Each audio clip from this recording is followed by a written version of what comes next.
Good morning વિદ્યાર્થી મિત્રો. ધોરણ 8 વિષય ગુજરાતી, પાઠ 7 દેશભક્ત જગડુસા. એના લેખક છે રમણલાલ સોની. સાહિત્ય પ્રકાર નાટક. તો વિદ્યાર્થી મિત્રો, આપણે પાર્ટ 1, પાર્ટ 2 અને પાર્ટ 3માં આખા પાઠની સમજૂતી જોઈ. તો હવે આપણે એના શબ્દાર્થ, રૂઢિપ્રયોગ અને કહેવતો જોઈશું. પાઠમાં પણ આપણે વચ્ચે શબ્દો આવતા પાઠ ચલાવતા જે પણ શબ્દો આવતા હતા એના અર્થ, રૂઢિપ્રયોગ અને કહેવત સમજાય છે. તે છતાં પણ ફરી આપણે એક વખત રિવિઝન કરી લઈશું. પહેલાં આપણે લેખકનો પરિચય જોઈ લઈએ. રમણલાલ પીતાંબરદાસ સોની. તેમનું પૂરું નામ શું છે? રમણલાલ પીતાંબરદાસ સોની. તેમનો જન્મ અરવલ્લી જિલ્લાના મોડાસા તાલુકાના કોઠાપુર ગામમાં થયો હતો. અરવલ્લી જિલ્લાના મોડાસા તાલુકાના કોકાપુર ગામમાં થયો હતો.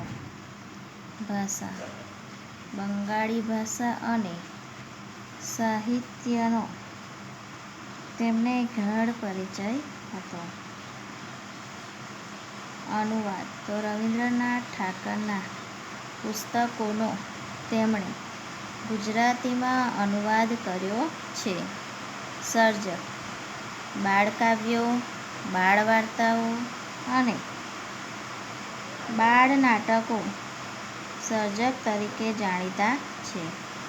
પુસ્તકો: વિશ્વની લોકકથાઓ, ગ્રીષ્મ લોકકથા, ભંડાર, સંતસાગર વગેરે. સાહિત્ય સેવા માટે 1996માં રણજીતરામ સુવર્ણચંદ્રક અર્પણ કરવામાં આવ્યો હતો. સાહિત્ય સેવા માટે 1996માં રણજીતરામ સુવર્ણચંદ્રક અર્પણ કરવામાં આવ્યો હતો. સારાંશ: આખાય રાજ્યની આપત્તિમાં રાજા અને પ્રજા સમજપૂર્વક અને ધીરજપૂર્વક ઉકેલ લાવે તો સમસ્યા હળવી થઈ જાય છે. દાનવીર ભામાશાની જેમ એક જગડુસા પણ નગરશેઠ તરીકે માનવતાવાદી અભિગમ ધરાવે છે. આપબળે એકઠી કરેલી કમાણી અને સંચિત કરેલા અનાજના કોઠારોને સંકટ સમયે પ્રજા માટે ખુલ્લા મૂકી દેનાર જગડુસાના દિલની ઉદારતાનો સરસ પરિચય લેખકે નાટક દ્વારા કરાવ્યો છે. તો આપણે આખા પાઠમાં જોયું રાજા અને જગડુસા વચ્ચે જે રાજા પોતાની પ્રજા માટે કેટલું વિચારે છે અને જગડુસા પણ ગરીબ પ્રજા માટે પણ ખૂબ સહાય કરે છે. આપણે પાઠમાં સમજૂતી જોઈ ગયા. હવે આપણે પાઠમાં આવતા શબ્દાર્થ જોઈશું.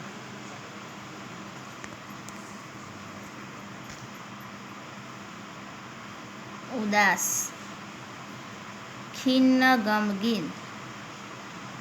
ઉદાસ એટલે શું થાય? ખિન્ન, ગમગીન. ટીપણું, પંચાંગ, વેઢો, આંગળી ઉપરના સાંધાની રેખા. આંગળી ઉપરના સાંધાની રેખા.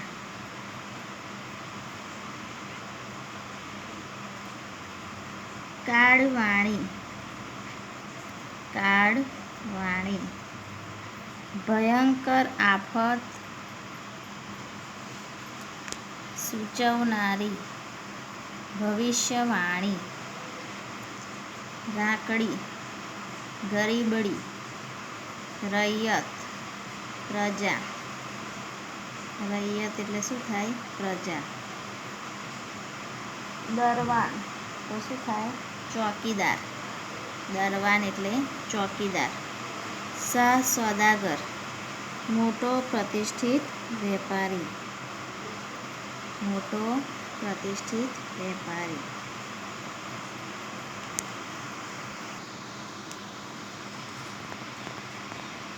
રૈયત, રૈયત એટલે કે પ્રજા. દરવાન, ચોકીદાર. દરવાન એટલે કે ચોકીદાર. શાહ સોદાગર, શાહ સોદાગર એટલે મોટો પ્રતિષ્ઠિત વેપારી. મોટો પ્રતિષ્ઠિત વેપારી. ભણી એટલે કે તરફ. કારમું, ભયંકર. ઠેઠ, છેક. કંદહાર, ઈરાન દેશનું એક શહેર. કંદહાર છે ક્યાંનું છે? ઈરાન દેશનું એક શહેર. લગી, સુધી. લાજ, આબરૂ. સારું, માટે. ધર્મ તો શું થાય? ફરજ. સરખા તો જેવા. પ્રજા વત્સલ, પ્રજા પર પ્રેમ રાખનાર.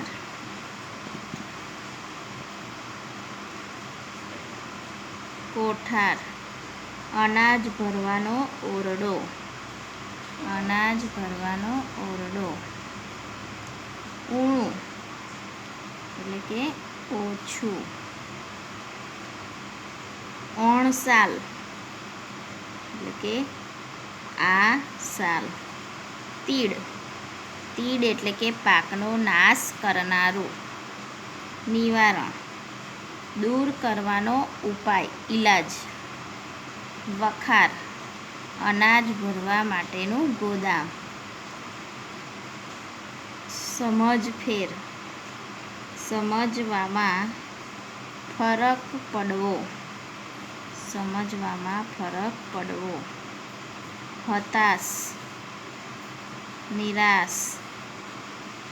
હતાશ તો નિરાશ. દામ, દામ તો મૂલ્ય, પૈસા. નિશ્ચિત, નક્કી.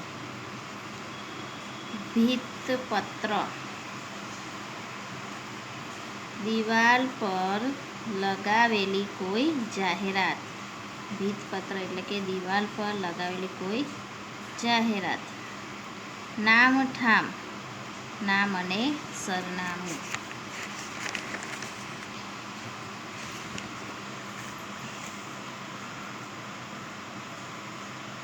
સુકાળ, સારો સમય. કોટવાલ, કિલ્લાનો રક્ષક, પોલીસ અમલદાર. કિલ્લાનો રક્ષક, પોલીસ અમલદાર. તકલીફ, તકલીફ. તસદી, મહેનત. તસદી, મહેનત. તાંબાપત્રું, લખાણ લખેલું. તામ્રપત્ર, લખાણ લખેલું. તામ્રપત્ર. ડીલ, દેહ, શરીર. ડીલ એટલે કે દેહ, શરીર. ઉપરણો, ઉપરણો એટલે કે ખેસ ઓઢવાનું વસ્ત્ર. ખેસ ઓઢવાનું વસ્ત્ર. સ્તબ્ધ, સ્તબ્ધ એટલે કે અવાક. વસ્તી, પ્રજા, લોકો. જયનાદ એટલે કે વિજયનો હોકાર. જયનાદ એટલે શું થાય? વિજયનો પોકાર. શ્રેષ્ઠી. શ્રેષ્ઠી એટલે સાવકાર, નગર શેઠ.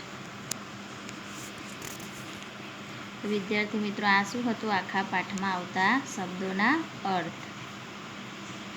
હવે આપણે શું જોઈશું? પાઠમાં આવતા બધા રૂઢિપ્રયોગો.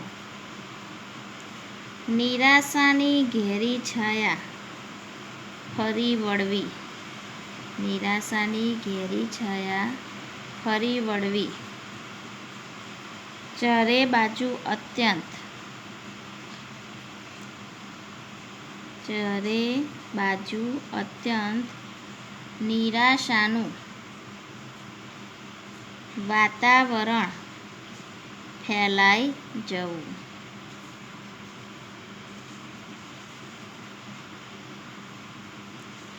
આંકડા માંડવા. આંકડા માંડવા એટલે કે ગણતરી કરવી. જીભ કપાઈ જવી. બોલવાની હિંમત ન થવી. જીભ કપાઈ જવી એટલે કે બોલવાની હિંમત ન થવી. ઝડપ કરવી. ઉતાવળ કરવી. ઝડપ કરવી એટલે શું થાય? ઉતાવળ કરવી. પાન ખરે તેમ ખરવા. પાન ખરે તેમ ખરવા. એક પછી એક માનવી મૃત્યુ પામવા. એક પછી એક માનવી મૃત્યુ પામવા. લાજ જવાનો વખત આવવો. આબરૂ જવાનો પ્રસંગ આવવો. લાજ જવાનો વખત આવવો એટલે કે આબરૂ જવાનો પ્રસંગ આવવો. સાત ખોટનો દીકરો એટલે કે ખૂબ લાડકો દીકરો. પેટનો ખાડો ઊણો રહેવો. ભૂખ દૂર ન થવી. પેટનો ખાડો ઊણો રહેવો એટલે કે ભૂખ દૂર ન થવી. સૌ સારાવાના થવા. એનો અર્થ શું થશે રૂઢિપ્રયોગનો? તો બધી રીતે સારું થવું. બધી રીતે સારું થવું. ત્રાહી ત્રાહી પોકાર કરવા. તો કહે છે કે શું થાય એનો અર્થ રૂઢિપ્રયોગનો? તો બચાવો બચાવો એમ કરવું. મોં માગ્યા દામ આપવા એટલે કે વસ્તુની જેટલી માગે તેટલી કિંમત આપવી. વસ્તુની જેટલી માગે તેટલી કિંમત આપવી. સ્તબ્ધ થઈ જવું. સ્તબ્ધ થઈ જવું એટલે કે અવાક થઈ જવું. અવાક થઈ જવું. કળવળવી. કળવળવી એટલે કે દુઃખમાં રાહત થવી. આંચ ન આવવી એટલે કે નુકસાન ન થવું. આંચ ન આવવી એનો અર્થ શું થશે? નુકસાન ન થવું. તો આ પાઠમાં આવતા આપણે રૂપક અલંકાર જોઈશું. તો રૂપક અલંકાર એટલે શું? તો કે રૂપક અલંકારમાં ઉપમેયને ઉપમાનનું રૂપ આપવામાં આવે છે. ઉપમેય અને ઉપમાન બંને એક જ હોય એ રીતે વર્ણવવામાં આવે છે. તો વિદ્યાર્થી મિત્રો, આપણે આગળ અલંકારો શીખ્યા હતા, ઉપમા અને ત્યારબાદ રૂપક. તો એનો પણ આપણે એક વિડીયો જોયો હતો. એમાં આપણે રૂપક અલંકાર શીખી ગયા છે. તો ઉદાહરણ જોઈએ કે હૈયું હેમંત કેરી હેલ રે. તો કહે છે કે હૈયાને કોની સાથે સરખાયું છે? હેમંત સાથે. દીકરી માની આંખનું રતન છે. તો દીકરીને કોની સાથે સરખાઈ છે? માના આંખની રતન સાથે. તો કહે છે કે ઉપમેય અને ઉપમાન કેવા છે? બંને એક જ સરખા છે. એટલે કે એક જ હોય એવું વર્ણવવામાં આવે ત્યારે શું બને છે? રૂપક અલંકાર બને છે.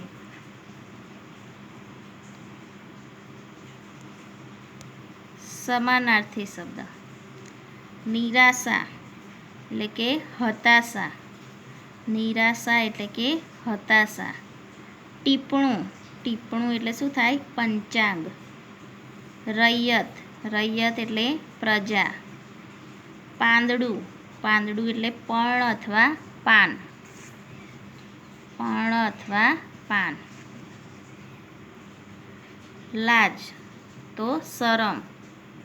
દામ, દામ એટલે શું થાય? કિંમત, મૂલ્ય. દામ એટલે કિંમત, મૂલ્ય.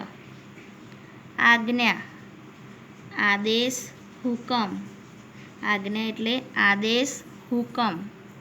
ડીલ, ડીલ એટલે કે દેહ અને શરીર, દેહ અને શરીર. વિરુદ્ધાર્થી શબ્દો: ઘેરું, આછું. ઘેરું તો શું થાય? આછું. સારું તો ખરાબ, સારું તો ખરાબ. દુઃખ તો સુખ, દુકાળ તો સુકાળ. માલિક, માલિક તો નોકર. જય, પરાજય. ઉદાર, લોભી. અમર, નાશવંત. અમર એટલે શું થાય? નાશવંત. હવે આગળ છે ધ્વનિઓ છૂટા પાડીને લખો. તો અહીંયા ધ્વનિ આપ્યા છે અને આપણે શું કરવાના છે? છૂટા પાડવાના છે. તો અહીંયા શું છે?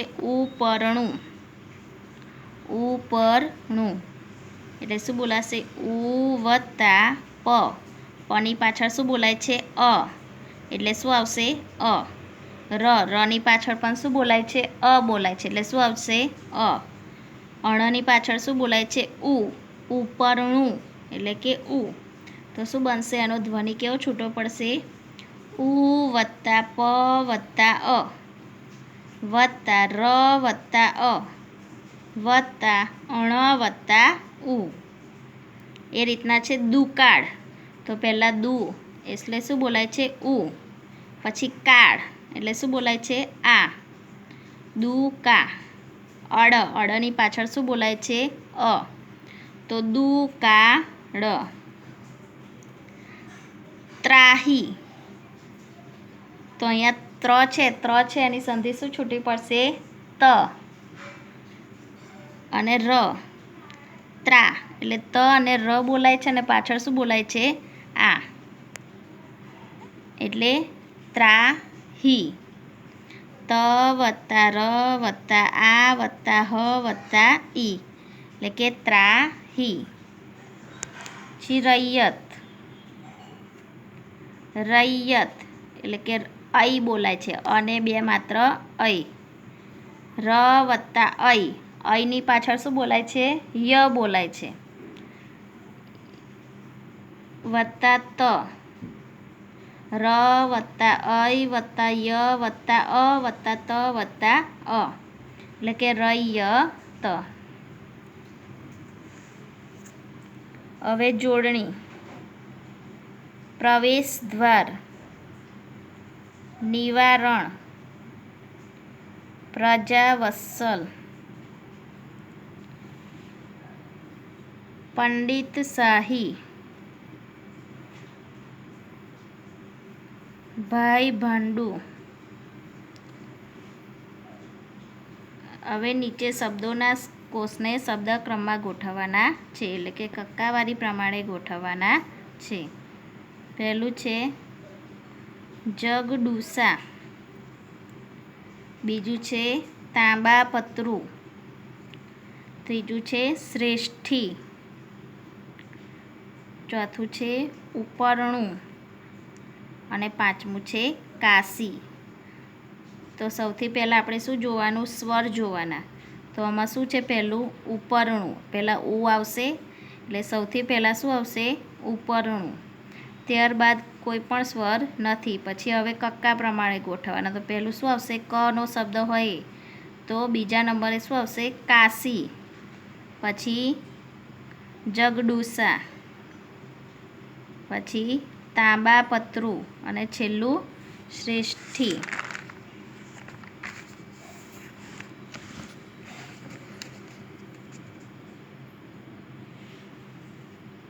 શબ્દ સમૂહ માટે એક શબ્દ.